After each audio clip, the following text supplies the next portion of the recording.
Kwenye Chama cha Mapinduzi nitakufundisha kitu. Kwenye Chama cha Mapinduzi ukiwa umenyooka hivi, yani umenyooka hivi, rula inasubiri, mambo manne wanaweza wakakufanyia wahuni, kwa sababu wahuni wapo kwenye CCM pia. Kwenye vyama vingine labda wamejaa kabisa, lakini wako wahuni kwenye Chama cha Mapinduzi, na mimi nimeshiriki na wenzangu kwenye uongozi kupambana nao. Na umesikia sasa hivi viongozi wetu wanahangaika kusema wahuni wasivuruge uchaguzi wa mwaka kesho, uchaguzi wa chama. Mambo manne watakufanyia ukiwa umenyooka. Na mwana CCM yoyote nayasema haya ananielewa. La kwanza, watakupiga fitna. Fitna ni kupeleka maneno ya uongo na nini kwa viongozi. La pili, wakishindwa fitna utashushiwa zengwe. Zengwe linatengenezwa skendo. Linatengenezwa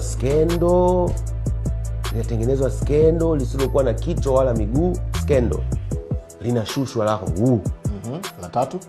La tatu utalogwa, unakufa, unapigwa stroke hivi hivi. Kuna uchawi ndani ya sisi. Umeelewa? Sio kwenye siasa watu wanaloga, na ndio maana tuko baadhi yetu ambao tunaamini ili kutoboa ni lazima mtumaini Mungu wetu wa mbinguni. Ya nne, watakuja wajaribu kukuumiza. Kwa hiyo kuwa makini. Kwa mimi najua kila siku nimekuwa nikiaswa. Mimi sizululi ovyo, sitembei usiku, kwa sababu kuna watu wanataka kunivizia. Sasa vitu vyote hivi vimeshindikana. Kwa watu wanatapatapa tu hivyo, wanatapatapa hivi. But mimi niko vizuri. Asikwambie mtu. Upo vizuri kwenye kujikinga, au sio? Kwenye kila kitu, yani kwamba mpaka wameshindwa vitu vyote, mpaka mimi namaliza uongozi wa Chama cha Mapinduzi, hata moja hapa hakuna. Hata kurogwa. Wewe huwezi kuloga, unaanzaje? Kwa mfano, muende kwa mganga, mtafute mganga. Naenda kwa ibilisi mwenyewe, basi ndio tushughulike na polisi. Mwacheni huyo, mwacheni. Mganga anasema hivyo. Sio mganga, ibilisi mwenyewe. Anasema basi tunataka tushughulike na polisi. Mwacheni huyo, mwacheni. Wewe huyo anaitwa Mungu wa mbinguni asiyeshindwa, ni hatari fire. Na mimi najivuna kwa kweli, kwa sababu ninamtegemea Mungu. Kwa hiyo mimi huwezi kufanya kitu chochote cha hila kikanipata. Huwezi kufanya na huwezi kufanikiwa hata siku moja. Na sitaki kubishana na watu, but nawaambia hivi, usijaribu ukapata tabu. Kwenye Chama cha Mapinduzi nitakufundisha kitu.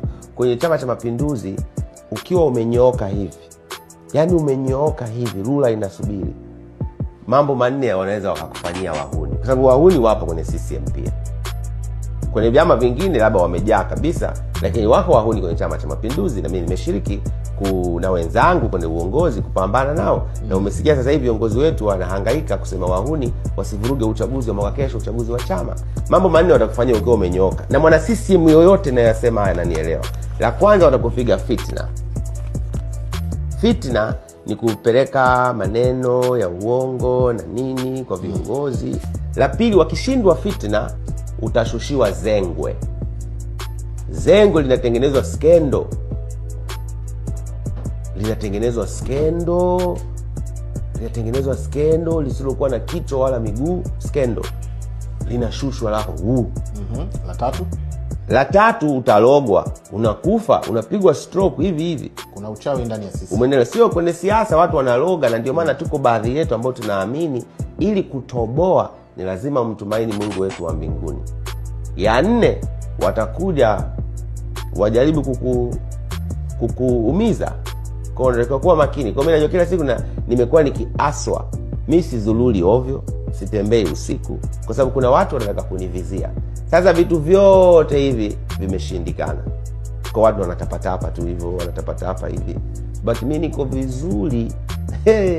Asikwambie mtu. Upo vizuri kwenye kujikinga, au sio? Kwenye kila kitu, yani kwamba mpaka wameshindwa vitu vyote, mpaka mimi namaliza uongozi wa Chama cha Mapinduzi, hata moja hapa hakuna. Hata kurogwa. Wewe huwezi kuloga, unaanzaje? Kwa mfano, muende kwa mganga, mtafute mganga. Naenda kwa ibilisi mwenyewe, basi ndio tushughulike na polisi. Mwacheni huyo, mwacheni. Mganga anasema hivyo. Sio mganga, ibilisi mwenyewe. Anasema basi tunataka tushughulike na polisi. Mwacheni huyo, mwacheni. Wewe huyo anaitwa Mungu wa mbinguni asiyeshindwa, ni hatari fire. Na mimi najivuna kwa kweli, kwa sababu ninamtegemea Mungu. Kwa hiyo mimi huwezi kufanya kitu chochote cha hila kikanipata. Huwezi kufanya na huwezi kufanikiwa hata siku moja. Na sitaki kubishana na watu, but nawaambia hivi, usijaribu ukapata tabu.